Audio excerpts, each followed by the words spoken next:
सुनीता सिंह। आज की ये घटना उत्तर प्रदेश की राजधानी लखनऊ की है। लखनऊ में चुन्नीलाल शर्मा अपने फैमिली के साथ रहते हैं। उन्होंने अपनी बेटी ऋचा की शादी 1 साल पहले वजीरगंज के रहने वाले राम गोपाल शर्मा के बेटे अक्षय से तय कर दी थी। 28 नवंबर 2024 को बारात आनी थी।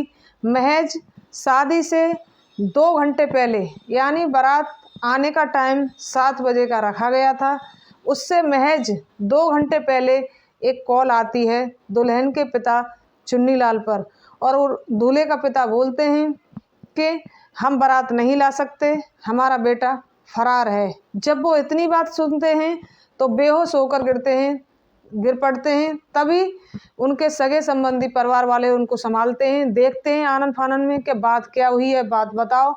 तब इसी तरह से वो कॉल लगाते हैं इधर से, तो उनके पिता यानी राम गोपाल शर्मा दूल्हे का पिता कॉल उठाते हैं, कहते हैं कि हमारा बेटा टेलर के यहाँ कपड़े लेने गया था, लेकिन अभी तक वापस नहीं हुआ है। हमने काफ़ी प्रयास कर लिया छानबीन करके, लेकिन अभी तक उसका कोई सुराग नहीं लग रहा है।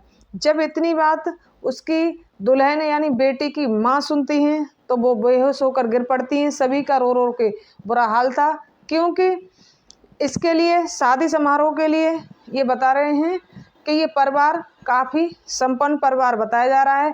शादी के लिए कामता गेस्ट हाउस चुना गया था, उसमें खाना बन चुका था, सारी डेकोरेशन हो चुकी थी और सभी सगे संबंधी रिश्तेदार भी आ चुके थे।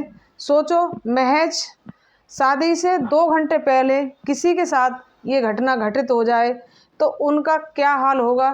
ऐसे ही उस बेटी ऋचा का यानी दुल्हन का बहुत बुरा हाल है। वो सोच के बार बार रोने लगती है और उसको रिश्तेदार परिवार वाले संभाल रहे हैं, उसको समझाने का प्रयास कर रहे हैं, इसकी वजह भी जानने की कोशिश कर रहे हैं। लेकिन जैसे ही उसके पिता और भाई पुलिस के सामने आते हैं तो उन्होंने बताया है कि अब तक इस शादी में उन्होंने 20 लाख रुपए खर्च कर चुके हैं।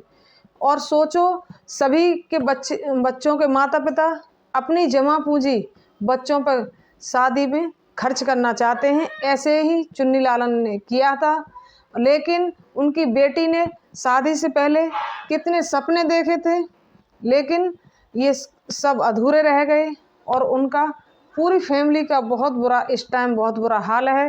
तभी उन्होंने पुलिस की शरण ली है और पुलिस से ये गुहार लगाई है कि मुझे और मेरी बेटी को न्याय मिलना चाहिए। जब ये पुलिस में एप्लीकेशन देने गए थे तो कहते कहते फपक पड़े और रोने लगे कि देखो साहब, टेंट में अंधेरा सा छाया है, खाना ठंडा हो रहा है और मेज़ें कुर्सियाँ सब खाली पड़ी हैं। प्लीज़ ये मेरे साथ क्यों इतना हुआ, किसकी वजह से, ये कह के वो रोने लगते हैं और सभी परिवार वालों ने उन्हें संभालने का प्रयास कर रहे हैं। पुलिस भी इसकी छानबीन में जुट गई है, ये जानने का प्रयास कर रही है कि आखिर दूल्हा किसकी वजह से और कहाँ छिपा हुआ है।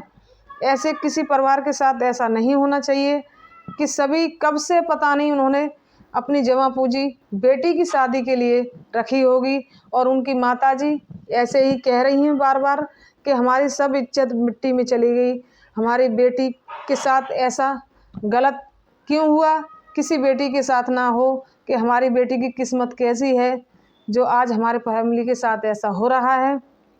प्लीज़ भाइयों और बहनों और सभी माता पिताओं से मेरी गुजारिश है कि परिवार में जब रिश्ता करें तो बहुत ही छानबीन करके किया जाए। बताया ये जा रहा है कि पुलिस सूत्रों से पता चला है कि लड़का जो अक्षय है उसमें कोई ना कोई राज छिपाया था अपने अंदर, जिसकी वजह से वो फरार हुआ है। और उसको भी सोचना चाहिए कि खर्चा तो दोनों फैमिली का हुआ होगा, लेकिन सबसे ज़्यादा खर्चा दुल्हन के पिता का हुआ।